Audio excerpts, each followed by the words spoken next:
자, 하나님을 믿는 우리의 믿음과 신앙은 이 세상에서 많은 또 핍박과 어려움과 또 많은 고통과 도전을 받습니다. 오늘 우리가 읽은 이 말씀은 이제 처음 초기에 이제 기독교 신앙이 이제 그 유대와 그 팔레스타인 그 지역에 전해졌을 때 그 많은 성도들이, 그 당시의 성도들이 실제적으로 받은 그 신앙의 핍박을 이제 기록한 것입니다. 그런데 지금도 여전히 오늘 이 말씀 그대로 정말 문자적으로 그대로 이와 같은 핍박과 고통과 환난을 당하는 그리스도인이 아직도 곳곳에 많이 있어요. 우리가 그걸 분명히 알아야 됩니다. 지금 우리나라처럼 이렇게 자유롭고 또 신앙에 아직 핍박이나 이런 것들이 그렇게 크게 와 닿지는 않죠. 그런 건 사실 그렇게 없죠. 사실 이제 신앙의 자유가 있는 우리 대한민국도 그렇고 서구 유럽이나 이런 쪽, 그러니까 물리적으로 교회가 오늘 말씀처럼 이런 신앙의 핍박은 없어도 또 우리는 우리대로 또 이 세상과 이 세대에서 또 우리의 신앙과 믿음이 많이 또 고통을 당하고 사실 그렇기도 합니다. 또 세속적이고 또 이 세상에 얼마나 또 육적으로 많이 끌립니까?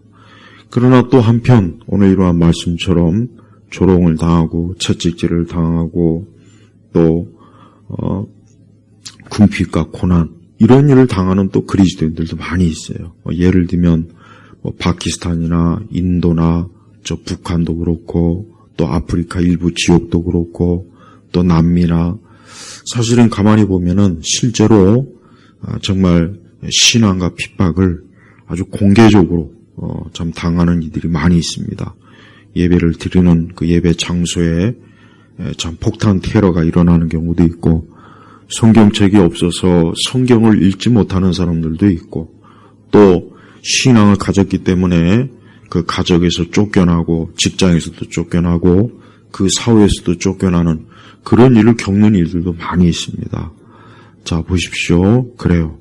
유독 다른 어떤 것보다도 유독 우리 기독교 신앙만 핍박을 받아요. 그러니까 가만히 보면은 다른 종교는 신앙의 핍박을 받는 일이 없어요.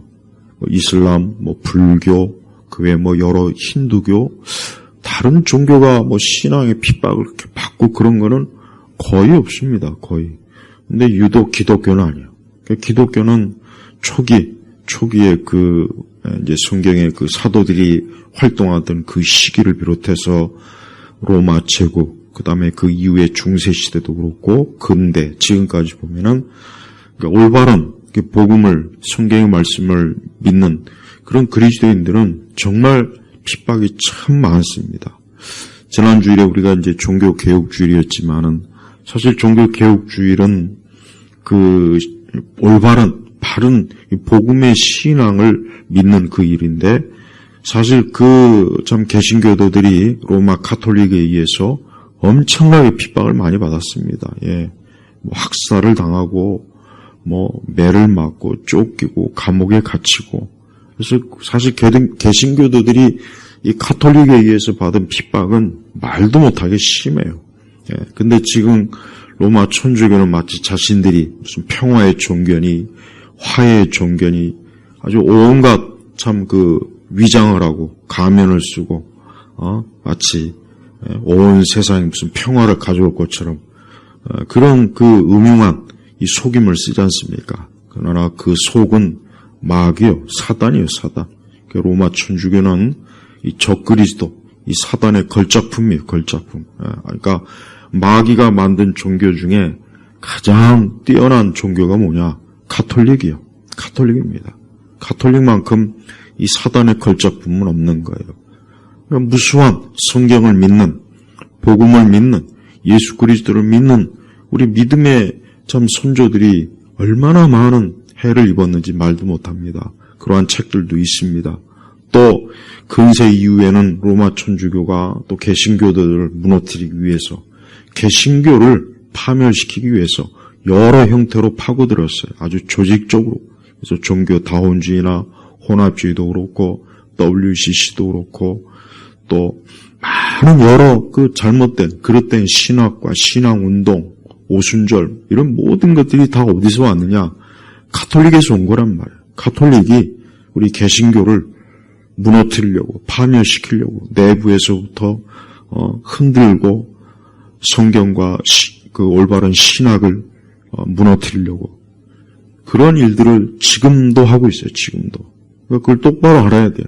천주교는 겉으로는 아주 굉장히 신성하고 뭔가 모르게 깨끗하고 뭔가 아주 종교적으로 뭔가 거룩한 것 같죠.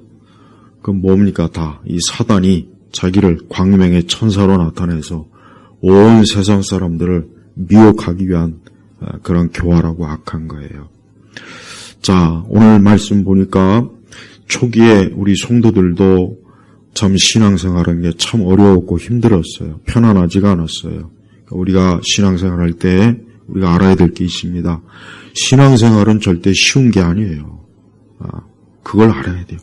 신앙생활을 편안하고 또 쉽게 재미있게 아주 신앙생활 하는 게 어려움 없이 하려고 한다면 그거는 분명히 100% 가짜 신앙이에요.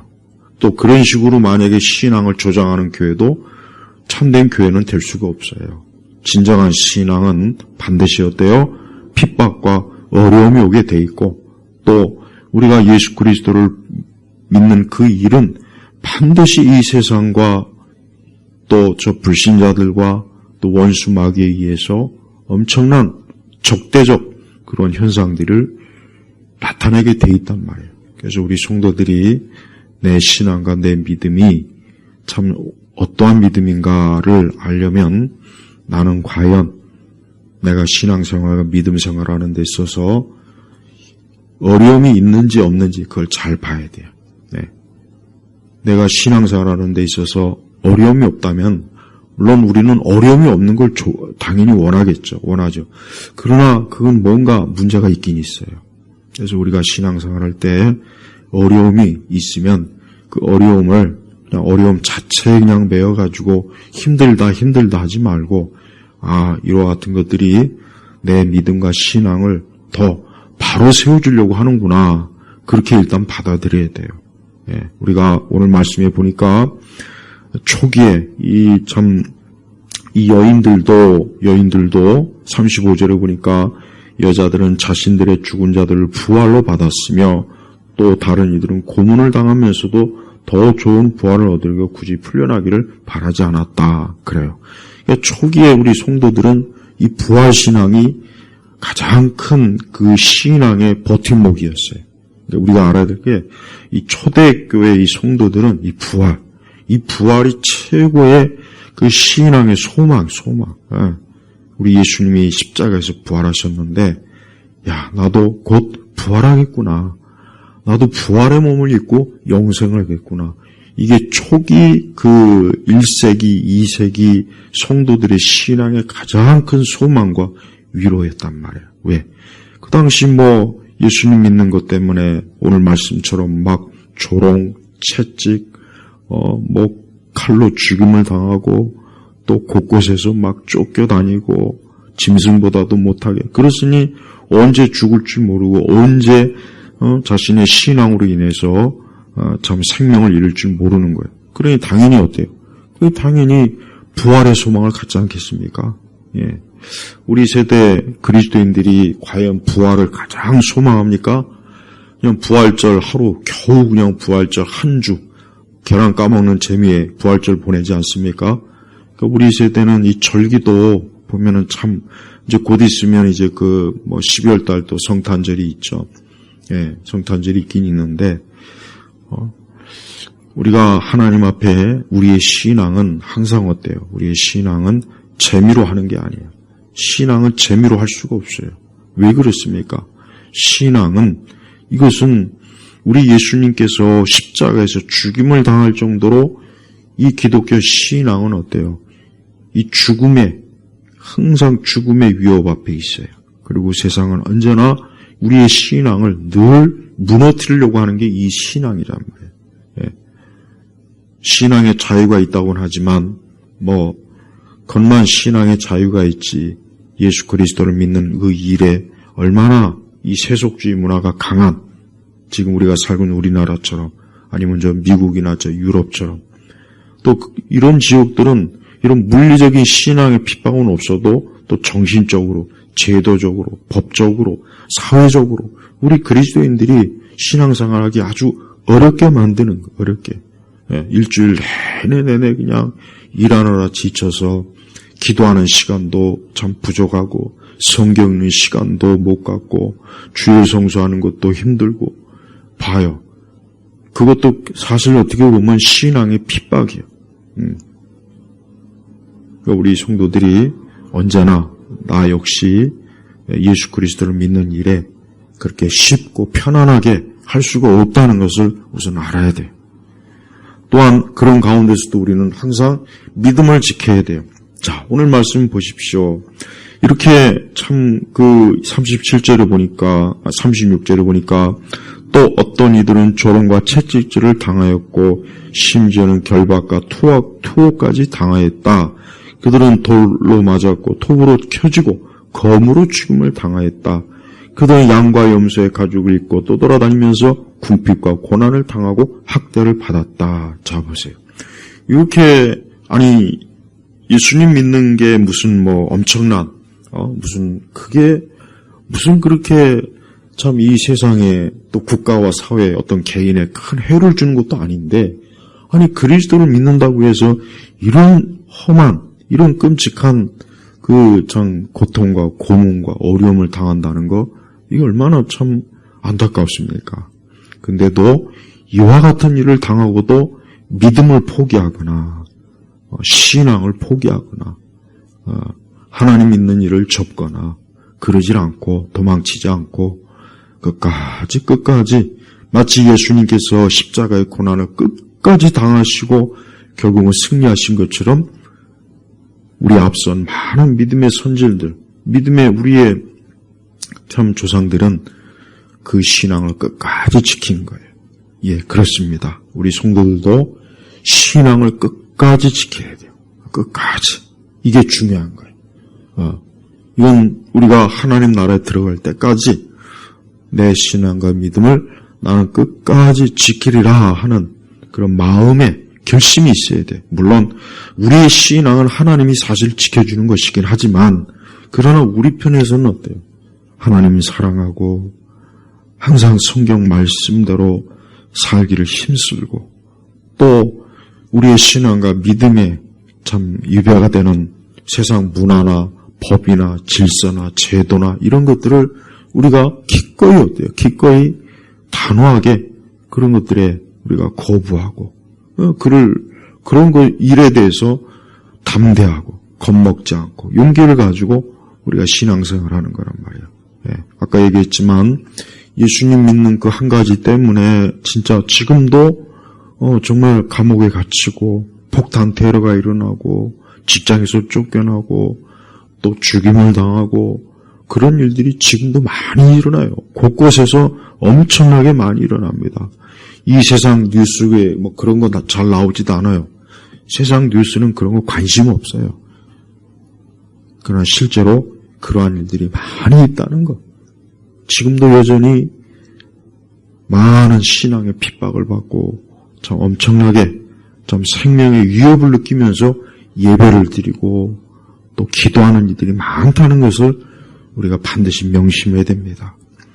그들은 어쩌면 우리보다 더 참 신앙생활을 힘들고 험악하게 하는 거예요, 사실은. 우리가 우리의 신앙과 믿음을 우리가 참 지키는 이 일에 있어서 하나님께서 우리에게 현재 주신 이 유리한 것, 현재 우리에게 참 그나마 참 자유롭게 교회를 나올 수 있고 기도할 수 있고 또 우리에게 성경이 있다는 것, 특히 성경이 있다는 것.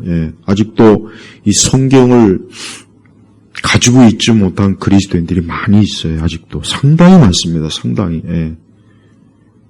그래서 성경을 가지고 있지 못해서 하나님 말씀을 읽고 싶어도 다 읽지 못하고 하나님 말씀을 좀 배우고 싶어도 배우지 못하고 또 예배당이 없어서 예배당에서 같이 모여서 예배를 드리고 싶어도 예배를 드리지 못한 이들이 많단 말이에요. 자, 보세요. 그러나 그들은 그런 가운데서도 예수님을 믿는 그 믿음을 잘 지켜내는 거예요. 끝까지 이기려고 하는 거예요. 그래서 우리 성도들도 앞으로 우리라고 해서 언제까지 신앙의 자유가 그게 있을지 없을지 어떻게 합니까? 또 우리 역시 또 더 어떤 신앙의 자유를 교묘하게 회방하는 그런 어떤 제도와 법이라든가 그런 것들이 앞으로 생겨날 줄 누가 알겠습니까? 우리가 지난 코로나 때도 어떻게 보면은 그 신앙의 핍박이에요. 지난 그 코로나 때 사실 엄밀히 얘기하면은 그건 신앙의 핍박이에요. 모여서 예배 드리지 말아라. 모이지 말아라. 비대면으로 예배해라. 국가가 그런 식으로 강제적으로 해서 많은 교회들이 모이지 못했고 그리스도인들이 모이지 못했단 말이에요. 자, 그것도 신앙의 핍박이에요. 사실 그로 인해서 참 교회가 굉장히 많이 어려움을 많이 겪었습니다. 지금까지도 그 후유증이 많아요. 그래서 교회 안 나오고 그냥 여전히 현장 교회 나오지 않는 일도 많이 있고 또 많은 참 작은 교회들이 그로 인해서 많이 교회가 힘든 근데 그런 모든 것들이 다 결국은 뭡니까? 결국 우리의 신앙을 핍박하는 거예요. 핍박이에요. 그러니까 핍박이라는 게 지금도 있다는 것을 우리 성도들이 잊으면 안 돼요. 절대 잊으면 안 된다고요. 앞으로도 분명히 있어요. 앞으로도 있을 거란 말이에요. 그래서 우리가 그런 신앙의 핍박을 담대하게 이겨야 돼요. 근데 그 신앙의 핍박을 담대하게 이기려면 어떻게 해야 되겠습니까? 우리가 지금 조금이라도 신앙의 자유가 있을 때 기도와 또 항상 말씀으로 믿음으로 하나님 믿는 신앙을 더 온전하게 해야 돼요. 그저 편안하게 그냥 재미로 그냥 가볍게 그렇게 신앙생활 하다가는 조금만 신앙에 어떤 어려움이 오면은 그만 무너집니다. 금세 무너진단 말이에요. 그래서 신앙은 확실히 어때요? 신앙은 계속해서 단련이 되면 될수록 믿음이 강해지는 건 맞는 거예요. 그래서 성도들이 평소에도 신앙생활을 절대 편안함 속에 하려고 하지 말고 신앙생활은 어렵고 고생이 되고 힘들어도 기꺼이 그걸 감수하고 감내하고자 하는 그 마음이 있어야 돼요. 그런 마음이 없다면 늘 그냥 신앙생활도 편안하게 하고자 하는 마음, 항상 그냥 믿음생활도 그냥 무리 없이 큰 어려움이 없이 하고자 하는 그런 마음만 자꾸 생기면은 점점 갈수록 믿음은 떨어져요. 그리고 하나님을 위한 그 신앙과 믿음의 삶은 점점 어때요? 쇠퇴하게 된단 말이에요. 38절에 보니까 성경에 이런 말씀이 있습니다. 이런 사람들은 즉 이런 끔찍한 고통과 많은 핍박과 어려움을 당하는 성도들을 얘기하는 거죠. 이런 사람들은 세상이 감당하지 못하였다. 그들은 광야와 산과 동굴과 땅굴을 헤매고 다녔다. 그런데 이들 모두는 믿음으로 증거를 받았으나 약속된 것은 받지 못하였다. 자, 믿음으로 증거를 받았으나 즉 이들은 예수 그리스도에 대한 그 복음, 그 말씀, 그분에 대한 그 말씀을 통해서 진리를 통해서 그리스도의 살아계심과 자신들의 구원을 확신을 가지고 있는 거예요. 그렇지만 약속된 것은 아직 받지 못했죠. 우리도 마찬가지예요. 우리도 믿음을 가지고 지금 신앙생활을 하지만 아직 우리에게 약속된 것은 없어요. 왜? 아직 우리가 천국을 우리가 직접 얻은 건 아니지 않습니까? 아직 우리가 지금 영생을 직접적으로 얻은 건 아니에요. 그러니까 우리나 여기 말씀에 있는 이들이나 똑같아요. 그래서 성도는 두 종류예요. 40절 보니까 하나님께서는 우리를 위하여 더 좋은 것을 예비하셔서 우리가 없이는 그들이 온전하게 되지 못하도록 하셨다. 자, 히브리서 이제 12장 1절에 보면 이제 들어가면 나오겠지만은 이 땅에 있는 성도들이 있고 지금 하나님 나라에 있는 성도들이 있어요. 자, 지난주에 오전에 낙원에 들어간 강도의 그 말씀을 여러분 들었죠? 예. 이 땅에서 우리가 하나님 믿는 사람이 있죠. 이 땅에 우리 그리스도인이 있지 않습니까? 근데 이미 그리스도와 함께 있는 성도가 있단 말이에요. 그러니까 그 두 부류가 이제 한 곳에 다 모여야 돼요. 그래서 아직 하나님 나라는 자주 완성이 된 건 아니에요. 이 땅에 있는 모든 그리스도인, 그 다음에 지금 하늘에 있는 그리스도인들이 다 함께 한 자리에 모여야 이제 비로소 어때요? 하나님 나라가 완성이 되는 거예요. 완성이 되는 거예요. 그래서 우리가 이 땅에서 열심히 하나님을 섬기고 부지런히 주를 위해서 살아갈 때 그러한 모든 것들이 딱 장차 나중에 어떻게 됩니까? 이제 약속을 받게 되는 일이에요. 되는 일. 그러니까 아직은 믿음으로 증거를 받기만 하는 거예요. 아직 우리는 믿음 생활을 하는 거예요. 지금 우리는 믿음 생활을 하는 겁니다. 그러나 천국에 들어가면 믿음 생활이 아니에요. 천국은 이미 보고 손에 잡고 느끼고 모든 것들을 다 실체로 알고 있으니까 믿을 필요가 없죠. 뭐 직접적으로 눈앞에 있는데 보인단 말이에요. 그러나 아직은 뭡니까? 보이지 않는 것을 믿는 거예요. 그래서 제발 성도들이 이 보이는 세상에 눈이 멀면 안 돼요. 그래서 항상 믿음을 강조하잖아. 보이는 세상, 지금 내 앞에 이 세상이 얼마나 참 희망찬란합니까? 막 곳곳에 보면 화려한 게 많죠. 재밌는 게 많죠. 곳곳에 우리의 눈과 귀와 우리의 생각과 마음과 육체를 자극하는 것들이 얼마나 많습니까? 이게 다 눈에 보이는 것들이에요. 근데 성도는 그걸 넘어서 어때요? 믿음으로 사는 거예요. 믿음으로. 하나님 나라는 믿음으로 우리가 지금 바라보고 그 믿음으로 그 나라를 향해서 지금 가고 있는 거예요. 그리고 장차 이제 그 모든 것들은 뭐예요? 약속된 것을 받을 거란 말이에요. 그래서 이 다음에 천사도 볼 것이고 다윗도 볼 것이고 아브라함도 볼 거예요. 야곱도 볼 거란 말이에요. 그렇게 성경에서 그냥 수천 번 수백 번 들은 그 성경의 사람들을 우리가 실제로 천국에서 본다고 한번 생각해 보십시오. 놀라운 일 아니겠어요? 아직은 우리가 약속을 받지 못했어요. 그러나 믿는 거. 그런데 여러분, 아브라함도 그랬어요. 아브라함도 그랬단 말이에요. 아브라함도 약속은 받았어요. 하늘에 무수한 별과 같이 내 후손들이 많을 것이다. 그러나 아브라함이 실제로 그걸 봤습니까? 못 봤죠. 약속. 그래서 아브라함은 계속 믿음으로 장차 하나님께서 나를 통해서 무수한 씨가 나올 거다. 그 가운데 누가 옵니까? 하나님의 아들 예수님이 오시는 거예요. 하지만 아브라함은 그걸 실제로 보지는 못했습니다. 그러나 계속 믿음으로 증거는 받았단 말이에요. 똑같아요. 그러니까 우리는 아브라함이나 똑같은 거예요. 그래서 우리 성도들이 이 땅에 살아가는 동안 믿음 생활이 가장 중요하다는 걸 꼭 명심해야 돼요. 믿음 생활이 최고로 중요한 거예요.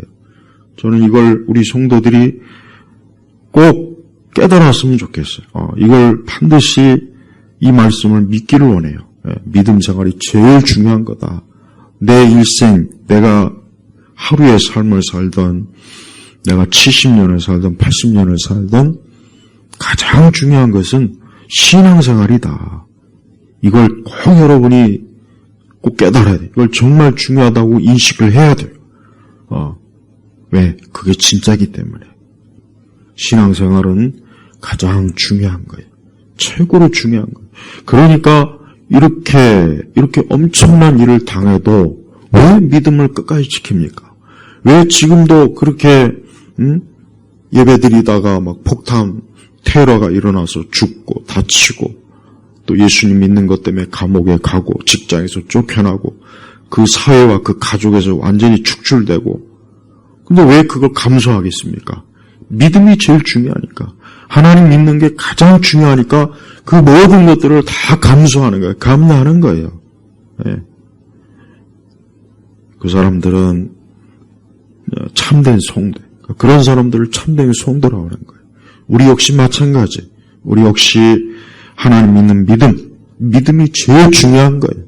특히 이렇게 우리나라 같이 우리 같이 이렇게 세속적이고 얼마나 세속적입니까? 사실 어떻게 보면 이런 세속적인 데서 신앙생활하는 게 더 어려울 수도 있어요, 사실은. 왜? 자유로우니까. 누가 내가 교회 간다고 두들겨 패거나 감옥에 갇히면 어떻게 보면 반바실 때문에 더 믿음 생활 잘하겠다는 결심이 생기게 해요, 사실. 그러나 프로는 완전히 자유해. 교회를 가든 말든, 누가 욕을 합니까? 때리게 합니까? 감옥에 가둡니까? 그럼 오히려 어때요? 이제 풀어지는 거예요. 그 대신 뭡니까? 이 세속주의, 세속 사회는 어때요? 우리의 눈과 마음을 홀리는 게 너무 많아서 사실 거기를 쫓아갈 일이 많아요. 십자가를 바라봐야 되는데 그만 이 세상의 화려함, 또 사람들, 이 세상이 얼마나 참 이 돈과 또 명성, 명예, 이런 쾌락 등 사실 불신자들은 다 그거 쫓아가잖아요.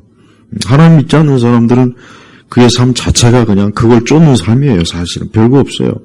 정치인이든 소설가든 예술가든 누구나 할 것 없이 결국은 보면 다 요한일서에 나온 것처럼 이 세상을 살아가는 일이 그들의 일생이란 말이에요. 근데 우리 성도들은 그게 아니라 누구를 살아가는 거예요? 예수님 사랑하는 거예요. 예수님 사랑. 이게 제일 중요해요. 바로 그겁니다. 그러니까 우리 성도들이 예수님 살아가는 걸 제일 중요하게 여겨야 돼요. 그걸 최고의 우선순위. 어떤 것보다. 그래서 예수님을 가장 사랑하는 자를 예수님은 기뻐해요. 심지어는 자기의 가족, 아들이든 딸이건 아내건 남편이건 예수님보다 더 사랑하면 안 된다고 그랬어요. 예수님이. 그 정도로 예수님은 우리가 절대적으로 예수님을 사랑하고 우리가 신앙으로 사는 것을 우리 예수님이 제일 기뻐하시는 거예요. 근데 그러한 일에 어떤 핍박이 오던 또 여러 어떤 우리의 상황이 자꾸 막 신앙과 믿음에서 자꾸 떨어지게 하는 그런 것들을 기꺼이 단호하게 거부하고 또 그런 것들을 끊고 뒤로 하고 이게 다 뭡니까? 이게 믿음 생활이에요. 믿음 생활. 그러니까 믿음 생활이라는 건 그냥 교회에서 모여서 예배 한번 드리고 성경 공부 한번 하고 그냥 시간 좀 때우다가 그게 믿음 생활이 아닙니다. 그건 믿음의 하나의 형식일 뿐이에요. 하나의 형식이지 믿음 생활은 뭐예요? 내가 숨쉬는 그 삶 전체가 다 뭡니까? 그게 믿음 생활이란 말이에요. 믿음 생활. 그 가운데 그냥 무수하게 내적 갈등이 있죠. 여러 시험이 오죠. 또 여러 막 이런저런 일들이 생기면 그걸 믿음으로 풀어나가지 못하고 또 인간적으로 풀어나가려고 하는 것도 많죠. 다 봐요. 그게 믿음 생활하고 다 연관이 있는 거예요. 히브리서 11장에는 우리가 보통 성경에서 말하는 그 믿음의 사람들이 이렇게 나와 있어요. 근데 보면은 다 어때요? 우리 32절에 보니까 내가 무엇을 더 말하겠느냐? 기드온, 바락, 삼손, 입다, 다윗, 사무엘과 선지자들, 그 외 또 그 다음 또 하여튼 무명의 많은 사람들 보세요. 다 어때요? 그리스도를 믿는 믿음을 가지고 그들의 삶을, 그들의 인생을 살아나간 거예요. 그러니까 우리도 똑같아. 우리 성도들도 각자 처한 상황이 다 달라도 한 가지 동일한 건 뭡니까? 예수님 믿는 믿음은 동일한 거예요. 그래서 항상 예수님 믿는 일이 가장 중요하다. 신앙이 최고로 중요하다는 걸 꼭 알아야 돼요. 이것보다 더 중요한 건 없어요. 없습니다. 아예 없습니다. 전혀 없어요. 그러니까 제발 신앙생활을 앞으로도 참 우리 하나님께서 우리의 신앙과 믿음을 다 보고 계시는데 앞으로도 신앙생활을 잘 해야 됩니다. 핍박이 오든 고난이 오든 아니면 다른 형태로 그러니까 다른 형태로 교묘하게 내가 신앙생활하는 거 방해하는 것들이 있어요. 그 있어. 여러 가지가 있어요. 아주 교묘해요. 하여튼 꼭 기도 좀 하려면은 예배 좀 나오려면은 교회 열심히 좀 다니려면 좀 더 내가 성경을 읽고 좀 더 내가 주님을 가까이 하려면은 꼭 뭔가 생기는 거예요. 교묘하게 방해하는 거예요. 교묘하게 그냥 나를 두들겨 패거나 그런 건 아닌데 우리에게는 그런 건 별로 없잖아요. 근데 또 아까 얘기했죠. 그런 게 있는 사람들도 많다고요. 그러니까 그들은 그런 그 신앙의 그 연단을 이겨내는 거고, 우린 또 우리에게 있는 또 다른 게 있어요. 그걸 잘 이겨내야 돼.